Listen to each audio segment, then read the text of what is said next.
Hello दोस्तों, नमस्कार। आज मैं नवरात्रि का दूसरा दिन है, माँ ब्रह्मचारिणी की कथा सुनाने जान रही हूँ। आप लोग प्रेम से बोलिए जय माता दी।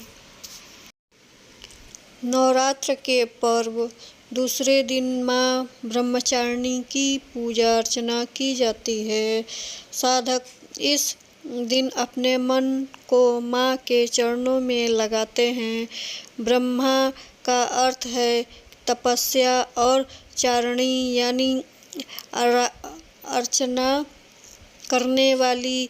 इस प्रकार ब्रह्मचारिणी का अर्थ हुआ तप का आचरण करने वाली।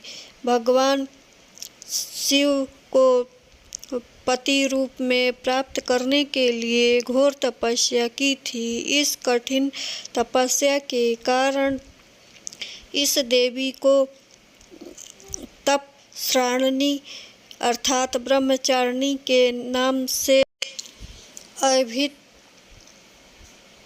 किया। कहते हैं माँ ब्रह्मचारिणी देवी की कृपा से सर्व सिद्ध प्राप्त होता है। इस दुर्गा पूजा के दूसरे दिन के इसी देवी रूप उपासना की जाती है। इस देवी की कथा का सार यह है कि जीवन के कठिन संघर्ष में भी मन विचलित नहीं होना चाहिए। पूर्व जन्म में इस देवी ने हिमालय के घर पुत्री रूप में जन्म लिया था और नारद जी के उपदेश से भगवान शंकर जी के पति रूप में प्राप्त करने के लिए घोर तपस्या की थी। इस कठिन तपस्या के कारण इन्हें तपस्राणी अर्थात ब्रह्मचारिणी नाम से अभिहित किया जाता है। 1000 वर्ष तक उन्होंने केवल फल खाकर बिताया और 100 वर्षों तक केवल जमीन पर रहकर शाक पर निर्वाह किया।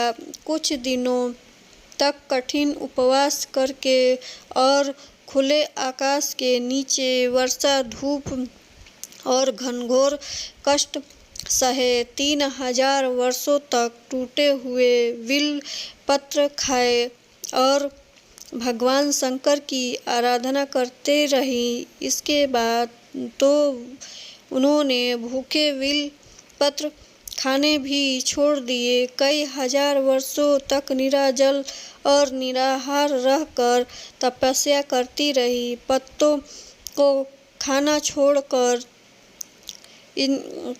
छोड़ने के कारण ही इसका नाम अपार्ण नाम पड़ गया। कठिन तपस्या के कारण देवी का शरीर एकदम क्षीण हो गया। देवता, ऋषि, सिद्धगण, मुनि सभी ने ब्रह्मचारिणी की तपस्या को भयभूत पुण्यकृत बताया और कहा, हे देवी, आज तक किसी ने इस प्रकार की कठोर तपस्या नहीं की। यह तुम्ही से ही संभव थी। तुम्हारी मनोकामना परिपूर्ण होगी और भगवान चंद्रमौली शिवाजी तुम्हें पति रूप में प्राप्त होंगे। अब तपस्या छोड़ दो, घर लौट जाओ। जल्दी ही तुम्हारी पिता तुम्हें बुला रहे हैं। दोस्तों, यह कहानी अच्छी लगी तो प्लीज़ लाइक शेयर ज़रूर करिएगा। धन्यवाद।